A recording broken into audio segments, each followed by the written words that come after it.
Assalamualaikum warahmatullahi wabarakatuh. Waalaikumsalam warahmatullahi wabarakatuh. Bismillahirrahmanirrahim. Wa syukrul khairullillah ala jami'i ni'ami wa rahmati. Asyhadu an la ilaha illallah wa la syarika lahu allazi amarna bi shaumi ramadana wa jami'il anwa'il ibadat fihi la'allana minal muttaqin. Wa asyhadu anna wa sayyidina Muhammadan abduhu wa rasuluh. Allahumma shalli wa sallim ala sayyidina Muhammadin wa alihi washabihi ajmain. Amma ba'du. Qala ta'ala Bismillahirrahmanirrahim. Ya ayyuhalladzina amanu kutiba alaikumusyamu kama kutiba alal ladzina min qablikum la'allakum tattaqun. Shadaqallahul azim. Para mustami'in yang dimuliakan Allah, pertama kita bersyukur karena masih dapat merasakan nikmat Islam, yaitu mengkaji dan memperhatikan tentang pemahaman ajaran Islam, yaitu dalam bentuk ibadah Ramadan. Oleh karena itu, tentunya saya sendiri menyampaikan banyak terima kasih karena masih bisa menyampaikan ajaran Ramadan ini kepada siapapun yang ingin memerlukannya. Hadirin para mustami'in, Allah menyeru kepada orang mukmin untuk diwajibkan berpuasa di bulan Ramadan. Yang perlu dipahami oleh para mustami'in dalam ayat ini, yang paling saya tekankan adalah satu, pemahaman apa itu iman. Yang kedua, apa itu takwa. Ini barangkali barang langka. Orang pada mengenal iman dan takwa, tapi penjelasan tidak pernah ada yang keluar. Oleh karena itu, ya, dalam ayat ini yang disuruh untuk beribadah puasa hanya orang yang beriman. Oleh karena itu, arti iman adalah perasaan hati terhadap keberadaan yang enam. Allah, malaikat, Rasul, kitab, yaumil akhir, dan qadar Allah. Kenapa udah hati? Karena manusia lahir itu terdiri dari 3 unsur, jasmani, jiwa, dan hati. Dan iman itu tempatnya di hati paling dalam. Itu. Kalau yang dikatakan takwa, itu adalah berasal dari akhlak. Jiwa. Jiwa yang baik, jiwa yang akalnya sudah terisi oleh ajaran kebenaran. Yang kedua, punya kecenderungan senang melakukan segala macam perintah kebaikan, baik yang wajib maupun yang sunat. Yang kemudian yang ketiga, itu adalah orang yang beriman itu harus mampu menjauhi larangan Allah. Oleh karena itu, beriman kepada perintah Ramadan adalah sama dengan perintah beriman kepada Al-Quran, yaitu ridho menerima Al-Quran, rasa senang hati menerima Al-Quran sebagai sumber ajaran Islam. Memang ketika mengamalkan Al-Quran, itu tambah banyak lagi bentuk imannya. Contohnya, satu niat. Tuh. Niat itu qasdu syai'in hubban an syai'in, menyengaja suatu pekerjaan, hindarkan yang lain. Yang kedua, sidqun, harus benar, cocok sesuai dengan ajaran tentang Ramadan. Yang ketiga, harus ridho, senang hati juga melaksanakan ibadah ini. Nomor 4, itu tawakal kepada Allah, serahkan hasil ibadah Ramadan ini kepada Allah. Terakhir, harus sabar, tahan emosi atau tahan dari gangguan yang mengganggu terhadap berlakunya ibadah Ramadan. Ini bentuk iman bagi orang dalam melaksanakan ibadah Ramadan. Siapa orang-orang yang dulu diwajibkan beribadah Ramadan? Itu sebetulnya kalau hanya ibadah puasa, yang terkenal itu adalah Nabi Adam dan Siti Hawa. Kenapa mereka diwajibkan berpuasa? Karena Nabi Adam dan Siti Hawa ketika berada di Taman Eden, Allah melarangnya mendekati pohon hudi, tetapi dengan rayuan setan Ifrit yang lincah, Nabi Adam dan Hawa memetik buah keladi lalu dimakan. Padahal Allah mengatakan la taqroba hadis sajarata fatakuna minal zalimin. Hendaklah kedua engkau ini mendekati pohon ini karena engkau nanti termasuk orang yang zalim. Tapi dengan pelanggaran itu maka Nabi Adam dan Hawa dilempar ke dunia secara terpisah, dan ketika ketemu maka Adam dan Hawa diwajibkan bertobat dengan berpuasa 1 bulan siang dan malam, tidak makan, tidak minum, tidak senggama, tidak tidur. Mungkin maghrib bukanya barangkali. Kenapa yang 4 ini yang dilarangkan kepada Adam dan Hawa kita berpuasa? Karena yang 4 ini fa inna lazatu dunya arba'atun. Karena ladatnya dunia itu ada 4, antaumun, wa syurbun, wa aklun, wa naumun, wa ijma'un. 4 kelezatan dunia yang disenangi oleh setan. Makan, minum, senggama, dan tidur. Makanya hati-hati orang yang banyak tidur itu, kata Sayyidina Ali, urat syaratnya lembab. Ini adalah peringatan keras pada kita. Saya masih ingat waktu di pesantren. Kalau santai-santai, kalau malam-malam itu bunyi aja ngapalkan isi kitab, terutama Alfiyah. Ternyata keluar dari pesantren banyak yang jadi kiai. Ya, dari 60 orang lebih itu sampai 40 orang lebih yang jadi ajengan. Itu cerita kurang tidur. Ya, oleh karena itu kita pun umat Nabi Muhammad disuruh bertaubat dengan ibadah Ramadan selama 30 hari, tapi siangnya saja dengan rahmatnya. Para mustami'in yang dimuliakan Allah. Oleh karena itu, apa yang dikatakan saumu Ramadan, saumu nahan makan minum dan senggama, Ramadan di bulan Ramadan. Ramadan itu maknanya tuh irtimadul dzunub, pembakaran dosa, ya. Jadi dengan ibadah 1 bulan itu untuk pembakaran dosa. Itu barangkali secara global arti Ar-Ramadan. Oleh karena itu, cara berpuasa, saya tidak berbicara tentang ibadah puasa sesuai dengan ajaran fikih dan tidak menyebutkan perbedaan dan hilafiah antar mazhab tentang ibadah Ramadan ini. Karena semua juga hampir gampang dicerap kalau ibadah Ramadan. Tetapi kandungan ibadah yang sebenarnya ini yang perlu dipahami oleh para mustami'in, terutama bagi para pengajar agama atau guru pengajian. Dalam mengamalkan ibadah puasa itu ada 3 macam. Ya, sebetulnya ibadah Ramadan itu yang mempunyai nilai tinggi adalah banyak sekali. Dari mulai wajib sholat, wajib puasa, wajib zakat, sunat itu, sunat ini, dilarang itu, dilarang ini. Itu bentuk ibadah kepada Allah dalam mengumpulkan kebaikan di hadapannya. Oleh karena itu, kalau berpuasa, kalau sholat, kalau haji pun sama, sesuai dengan unsur manusia yang 3. Oleh karena itu dalam berpuasa, ada puasa jasmani, disebut puasa awam. Kalau dalam tulisan secara umum, puasa awam, puasa khawas, puasa khawas. Tapi oleh saya, karena saya memahami tentang akhlak dan iman, maka puasa awam disebut puasa fikih, puasa jasad. Yang kedua, puasa khawas. Puasa khawas adalah puasa akhlak atau puasa jiwa. Yang ketiga, puasa khawasul khawas adalah puasa iman atau puasa hati. Puasa jasad semua orang bisa. Orang awam semua bisa menjalankan puasa.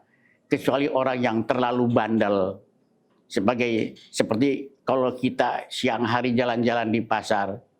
Itu hampir-hampir tidak terasa bulan Ramadan. Kenapa? Karena kiri kanan ada yang merokok, ada yang minum, ada yang sedang makan-makan. Ini menunjukkan bahwa ajaran Islam sudah mulai luntur. Ya, jadi oleh karena itu puasa awam sebetulnya semua orang mampu. Yang kedua puasa khawas, puasa jiwa, puasa akhlak. Yaitu nahan nafsu syahwat dan godob untuk tidak mendorong seluruh anggota badan, mata, hidung, telinga, mulut, perut, lubang bawah, lubang belakang, kaki, tangan, tidak didorong untuk melakukan kejahatan dan kekejian.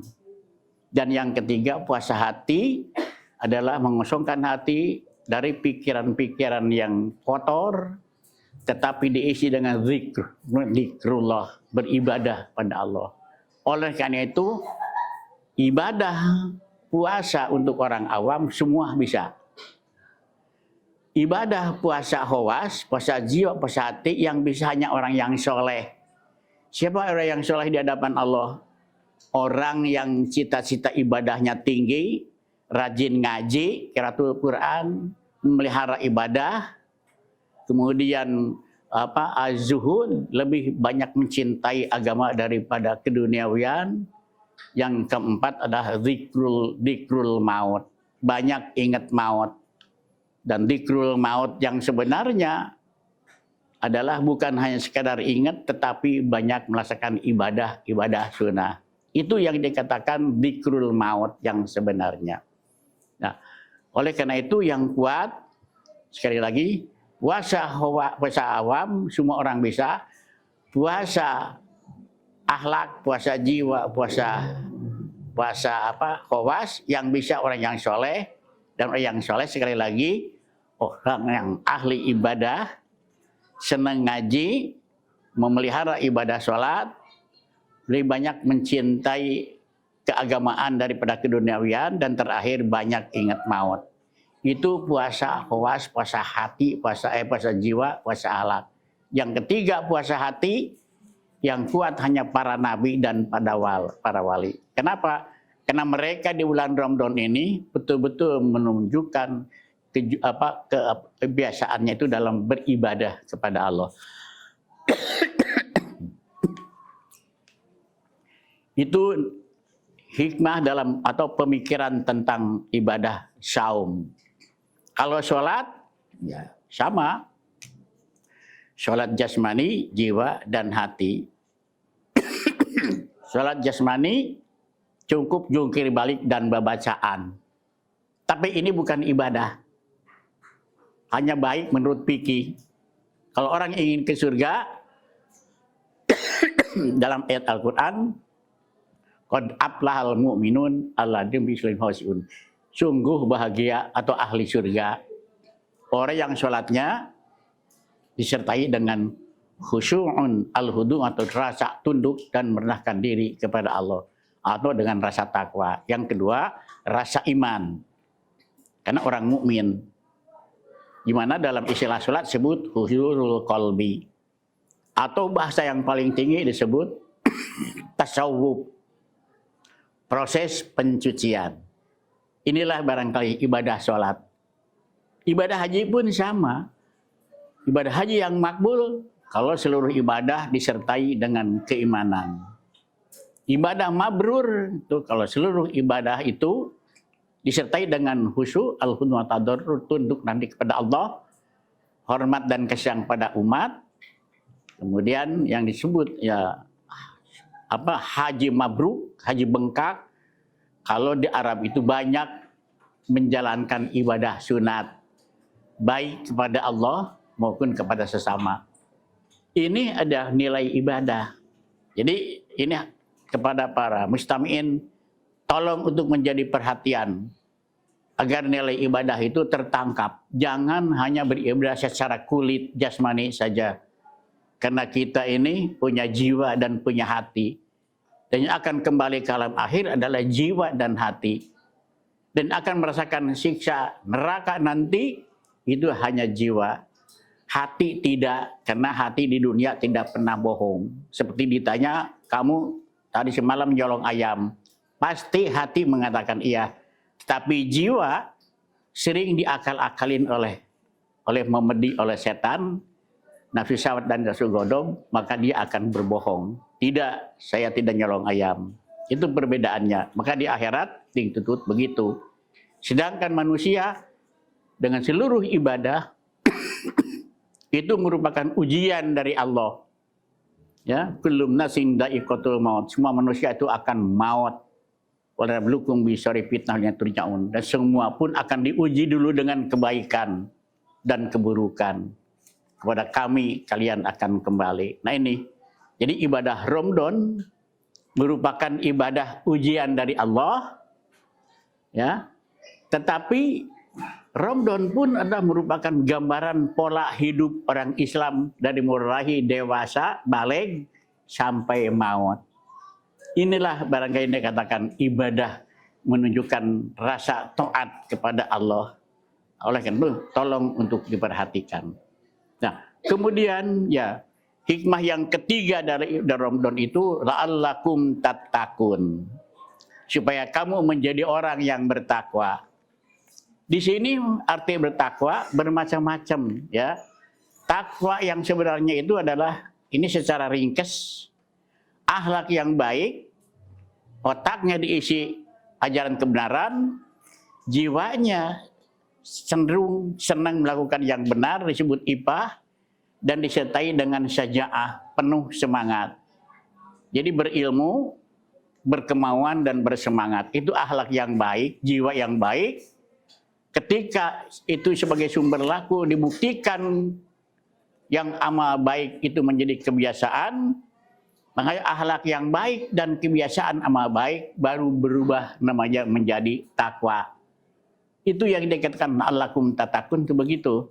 Ya, jadi berilmu, kemauan untuk melakukan yang baik saja dan penuh semangat. Itu takwa. Tetapi makna takwa dalam Al-Qur'an la'allakum tattaqun ini pertama takwa kepada Allah. Satu rasa pengagungan, yang kedua rasa taat kepada Allah. Ini yang harus diciptakan dengan seluruh ibadah Ramadan. Rasa pengagungan, rasa tunduk kepada Allah ini merupakan sasaran dalam beribadah dan kepribadian di hadapan Allah. Yang kedua, mana takwa, la'allakum tattaqun, supaya kamu menjadi orang yang punya rasa pengabdian diri dalam jiwanya.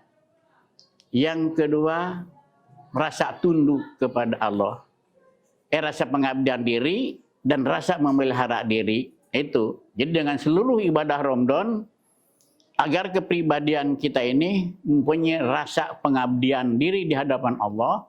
Yang kedua selalu memelihara diri. Ku anfusakum wa alikum naro. Itu nomor 2 la'allakum tattaqun. Nomor 3 tattaqun sama dengan takun naro, takut neraka. Dengan seluruh ibadah Ramadan adalah karena takut neraka, disiksa di dalam neraka. Oleh karena itu, yang maknanya takwa di sini nomor 3 adalah takut neraka. Apa itu takut? Takut merasakan sakitnya siksa neraka padahal belum tiba. Itu sekali lagi, ya. Takwa takut neraka, hati merasakan sakitnya siksa neraka padahal belum tiba. Itu takut. Yang kedua, takwa kepada neraka adalah irtiqaul qalbi anil dzunub, mencuci hati dari dosa. Oleh karena itu orang dengan ibadah Ramadan 1 bulan itu adalah untuk mencuci hati dari dosa berdosa. Itulah makna la'allakum tattaqun. Jadi seluruh ibadah adalah merupakan ujian, tapi juga itu mengandung unsur-unsur untuk kepribadian baik, memperbaiki atau memelihara atau meningkatkan kepribadian. Oleh karena itu dalam seluruh ibadah Ramadan ya, maka ada istilah Yaumul Idul Fitri. Yaumul Id itu. Yaumul Idul Fitri itu nomor 1 artinya hari kembali suci. Setelah orang 1 bulan lamanya banyak beribadah dan beribadah sunat, mengumpulkan pahala. Dan setelah pahala terkumpul banyak, dipakai tebus dosa. Maka disebut tanggal 1 Yaumul Idul Fitri. Yang kedua, Yaumul Id, hari bahagia. Setelah 1 bulan beribadah Ramadan, maka rasa pengagungan kepada Allah itu akan tambah besar, tambah tumbuh. Dan efeknya akan terasa rasa aman dari ancaman Allah di dunia maupun di akhirat. Ini yang pertama. Yang kedua, Yaumul Id itu rasa Tadi rasa pengagungan, yang kedua rasa taat kepada Allah. 1 bulan beribadah wajib sunat menjauh dilarang, itu karena membuktikan rasa taat kepada Allah jiwanya. Dengan rasa taat tersebut akan timbul dalam jiwanya itu rasa tentram. Karena Allah akan memberikan balasan baik di dunia maupun di akhirat. Itu disebut rasa tentram.